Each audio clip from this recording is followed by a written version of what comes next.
இந்த ரொம்பவே ஆழமான கேள்விக்கு மகாபாரதத்திலிருந்து வர்ற ஒரு அற்புதமான கதை மூலமா இன்னைக்கு பதில் தேட போறோம். வாங்க. குருக்ஷேத்திர போர் முடிஞ்சிருச்சு. வெற்றி ஆமா பாண்டவர்களுக்கு தான். ஆனா அந்த வெற்றியால தர்மருக்கு துளி கூட சந்தோஷம் இல்ல. சுத்தி பார்த்தா ஒரே மரண ஓலம், அழிவு. இப்படி ஒரு வெற்றி தேவையா? இதுதான் அவரை போட்டு வாட்டி வதச்ச கேள்வி. இந்த மனப்போராட்டத்தோட தான் அம்பு படுக்கையில இருந்த பீஷ்மர் கிட்ட தர்மர் போறார். போய் ஒரு முக்கியமான கேள்வியை கேட்கிறார். தாத்தா, நீதினா என்ன? நல்லவங்க யாரு, கெட்டவங்க யாருன்னு நாங்க எப்படி பிரிச்சு பார்க்கறது? இது வெறும் கேள்வி இல்ல, அவரோட மனசாட்சியோட குரல். அதை கேட்ட பீஷ்மர் மென்மையா புன்னகைக்கிறார். அவர் சொன்ன முதல் பாடம் இதுதான். தருமா, வெளித்தோற்றத்தை வச்சு யாரையும் எடை போடாத. இந்த ஒரு வரி, இதுதான் அவர் சொல்லப்போற முழு கதைக்குமான ஒரு திறவுகோல். பீஷ்மர் தர்மருக்கு தத்துவங்களா அடுக்கல, அதுக்கு பதிலா ஒரு ஆன்மா ரெண்டு வேற வேற பிறவிகள்ல எப்படி பயணம் செஞ்சதுன்னு ஒரு கதைய சொல்ல ஆரம்பிச்சாரு. வாங்க, அந்த பயணத்தை நாமளும் சேர்ந்து பின்தொடரலாம். சரி, கதையோட முதல் கதாபாத்திரமும் மௌரிகன்னு ஒரு அரசன். அவன் ஒரு பயங்கரமான சிவபக்தன். ஆனா அவனோட பக்திக்கும் ஆட்சிக்கும் கொஞ்சம் கூட சம்பந்தமே இல்ல. மக்களை ரொம்ப கொடுமையான சட்டங்களால அடக்கி அவங்கள சொல்ல முடியாத துயரத்துல ஆழ்த்தினான். அவனோட பக்திங்கிறது ஒரு வெளிவேஷம், அவ்வளவுதான். மௌரிகன் இறக்கும்போது அவனுக்கு முழு நம்பிக்கை, தன்னோட சிவபக்தியால நிச்சயம் சொர்க்கத்துக்கு போயிடுவோம்னு. ஆனா விதி வேறொரு கணக்கு போட்டு வச்சிருந்தது.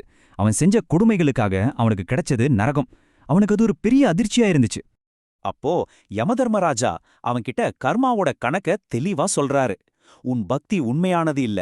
மத்தவங்கள கஷ்டப்படுத்துற ஒருத்தனோட பக்திய இறைவன் எப்படி ஏத்துப்பான்? நீ செஞ்ச பாவங்களுக்கு பரிகாரம் செய்யணும்னா நீ மறுபடியும் பூமியில பிறந்தே ஆகணும்னு. யோசிச்சு பாருங்க, அதிகாரத்துல கொடிகட்டி பறந்த அந்த அரசனோட ஆன்மா இப்போ ஒரு மயானத்துல வாழ்ற சாதுவான நரியா பிறக்குது. அது யாரையும் தொந்தரவு பண்ணாம பழங்களை மட்டும் சாப்பிட்டு வாழுது. இதுதாங்க கர்மா. தான் செஞ்ச பாவங்களுக்கு பரிகாரம் தேடுற ஒரு புது ஆரம்பம். சரி, இப்போ இந்த கதையோட அடுத்த கட்டத்துக்குள்ள போகலாம். அந்த நரி இப்ப சேர்த்து வச்சிருக்கிற அந்த புண்ணியம் ஒரு கடுமையான சோதனைக்கு உள்ளாக போகுது. அந்த சைவ நரியோட ஞானத்தை பத்தின செய்தி மெதுவா பரவி காட்ட ஆண்டுகிட்டு இருந்த புலிராஜாவோட காதுக்கு போகுது. ரொம்ப நேர்மையான அந்த புலி தன்னோட அரசரவைக்கு இந்த ஞானமுள்ள நரிய அமைச்சராக்க ஆசைப்பட்டது. அந்த நரியும் பதவியை ஏத்துக்க சம்மதிக்குது. ஆனா சில நிபந்தனைகளோட. அதுல ரொம்ப முக்கியமான நிபந்தனை என்னன்னா, என் மேல உங்களுக்கு முழுமையான அசைக்க முடியாத நம்பிக்கை இருக்கணும். பாருங்க, நம்பிக்கை தான் எல்லாத்துக்கும் அடிப்படைன்னு அதுக்கு நல்லாவே தெரிஞ்சிருக்கு. நரியோட அந்த ஞானமான நிர்வாகத்தினால அந்த காடு ஒரு சொர்க்கம் மாதிரி மாறுது. எங்க பார்த்தாலும் அமைதி, சந்தோஷம். மத்த விலங்குகள் எல்லாம் பயம் இல்லாம ரொம்ப ஒற்றுமையா வாழுதுங்க. ஆனா இந்த அமைதி எல்லாருக்கும் பிடிக்குமா என்ன? பொறாம பிடிச்ச பழைய அமைச்சர்கள் அந்த நரி மேல பழி போட ஒரு சதித்திட்டம் தீட்டுறாங்க. ராஜாவுக்காக செஞ்ச உணவை திருடி அதை கொண்டு போய் நரியோட குகையில ஒளிச்சு வச்சிடுறாங்க. இந்த குற்றச்சாட்டை கேட்ட உடனே புலிராஜாவோட மனசுல ஒரு சின்ன சந்தேகம், ஒரு கீறல் விழுது. அந்த ஒரு நொடி சந்தேகம் அது நரிக்கு கொடுத்த சத்தியத்தை உடைச்சிடுச்சு. ஒரு தலைவனோட நம்பிக்கை எவ்வளவு சுலபமா உடையலாமா? இப்போ கதை அதோட உச்சகட்டத்துக்கு வருது.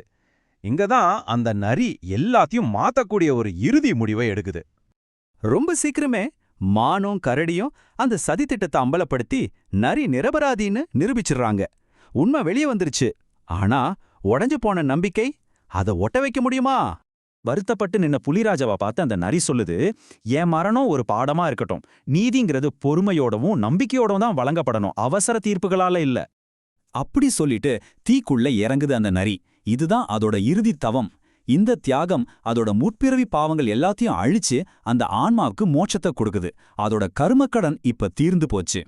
கதைய முடிச்ச பீஷ்மர் இப்போ அதோட தத்துவார்த்த விளக்கத்துக்கு வர்றாரு. இந்த கதை சும்மா ஒரு கதை இல்ல, அது கர்மாவோட 3 வகைகளை விளக்குற ஒரு பாடம். பீஷ்மர் கர்மாவை 3ஆ பிரிக்கிறார். முதல்ல திருத்த கர்மா. இது மன்னிக்கவே முடியாத பெரிய பாவங்கள். மௌரிகன் மக்களை கொடுமைப்படுத்தினா இல்லையா, அது இந்த கணக்குல தான் வரும். இதுக்கு தண்டனை அனுபவிச்சே ஆகணும். 2வது அதிருத்த கர்மா. இது போன ஜென்மத்தோட பாவங்கள். ஆனா இதை இந்த ஜென்மத்துல நல்ல செயல்கள் செஞ்சு சரி பண்ண முடியும். நம்ம நரி அமைதியா வாழ்ந்து செஞ்சதே அதுதான். 3வது திருத அதிருத கர்மா. இது தெரியாம செய்யற சின்ன சின்ன தப்புகள். இதுக்கு மனசார மன்னிப்பு கேட்டாலே போதும். மௌரிகனோட கர்மா முதல் 2 வகையில இருந்ததுனால தான் அவன் மறுபிறவி எடுக்க வேண்டியதாயிடுச்சு.